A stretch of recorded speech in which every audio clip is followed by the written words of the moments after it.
আরেকটা বড় সমস্যা হচ্ছে যে আমাদের যে রাস্তার নির্মাণ ব্যয় অনেক বেশি, এটা কিন্তু কমাতে হবে। এটা আমাদের যে আশেপাশের দেশ সেসব দেশের তুলনায় আমাদের রাস্তা নির্মাণের ব্যয় অনেক বেশি, এগুলো কমাতে হবে।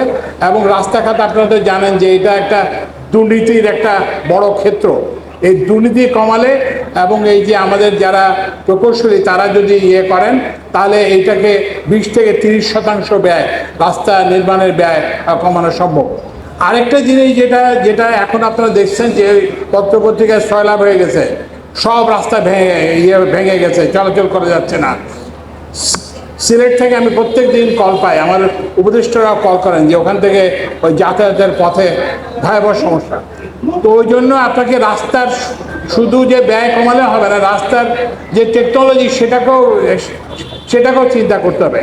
আমরা যখন ব্যয় কমানোর কথা বলি তখন আমরা লাইফ সাইকেল কস্টের কথা বলি, যে যাতে আপনি একটা খুব অল্প ব্যয়ের রাস্তা করলেন, এই বিটুমিনের রাস্তা করলেন, এক বর্ষাতে এটা উঠে গেল, এবং সেটা না করে আমরা যেটা রিজিড পেভমেন্ট, যদি আমরা সেমি রিজিড রিজিড পেভমেন্ট সেগুলোতে আমরা যেতে হবে।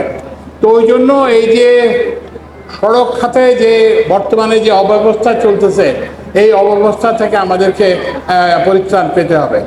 এক হচ্ছে সড়কের উপর আমাদের নির্ভরতা কমাতে হবে, অন্যান্য যেসব যাতায়াতের মাধ্যম আছে, রেলপথ, নদীপথ এবং বিমান, এইসবগুলোর ব্যবহার বাড়াতে হবে।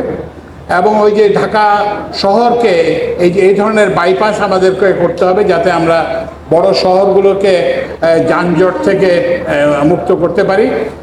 মোনালিসা হেভি ফ্লো 15 পিস প্যাকেটের সাথে 8 পিসের একটি প্যাকেট একদম ফ্রি। এবং ওই যেটা বললাম যে এখানে সড়ক নির্মাণে ব্যয় কমাতে হবে, এবং সড়ক নির্মাণের যে টেকনোলজি সেটা কমাতে হবে, পরিবর্তন করতে হবে, যাতে বছর বছর যাতে রাস্তা খারাপ না হয়ে যায়।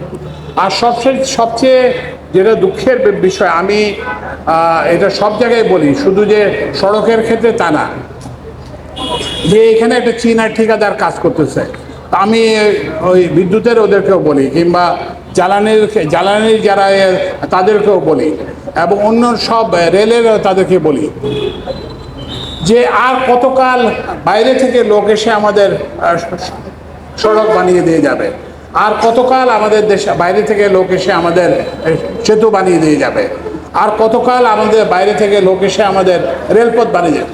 ইভেন একটা ফিজিবিলিটি স্টাডি, যেটা রেলের জন্য একটা ফিজিবিলিটি করবে, কোথায় যেন ওই যে টঙ্গী জয়দেবপুর ওই রাস্তাতে। তো আমি বললাম যে এটার প্রয়োজন নেই, কারণ ওখানে একটা অলরেডি রেলের রাস্তা আছে। তারপরে সেখানে তো এত হাজার হাজার মাইল কিলোমিটার রেলপথ হলো, এখন তোমরা এটার ফিজিবিলিটি স্টাডি করতে পারবে না, মহাভারত অশুদ্ধ হয়ে যাবে। তাহলে আমাদের এত ইঞ্জিনিয়ার থেকে লাভ কী, আমাদের এত প্রকৌশলী থেকে লাভ কী? তো ওই জন্য যে প্রকৌশলীদেরকে কিন্তু দায়িত্ব পালন করতে হবে। এবং আমাদের প্রকৌশলীতে এই কারণে বেকার, এই যে বুয়েট থেকে পাশ করে একটা ছেলে যখন, একটা মেধাবী ছাত্র যখন হয়, সেটা আমাদের জাতির জন্য লজ্জার। তো ওই জন্য আমাদেরকে ইঞ্জিনিয়ারদেরকে যারা করবেন, তারা ভবিষ্যতের কথা করবেন, এবং নিজেরা যাতে একটা রাস্তা করে দেখান, নিজেরা একটা নিজেরা একটা পাওয়ার প্ল্যান্ট করে দেখান, নিজেরা একটা ট্রান্সমিশন লাইন করে দেখান। এটাই কিন্তু আমাদের পথ, আমাদেরকে এই যে বিদেশ নির্ভরশীলতা থেকে ক্রমে মুক্ত হয়ে আসতে হবে।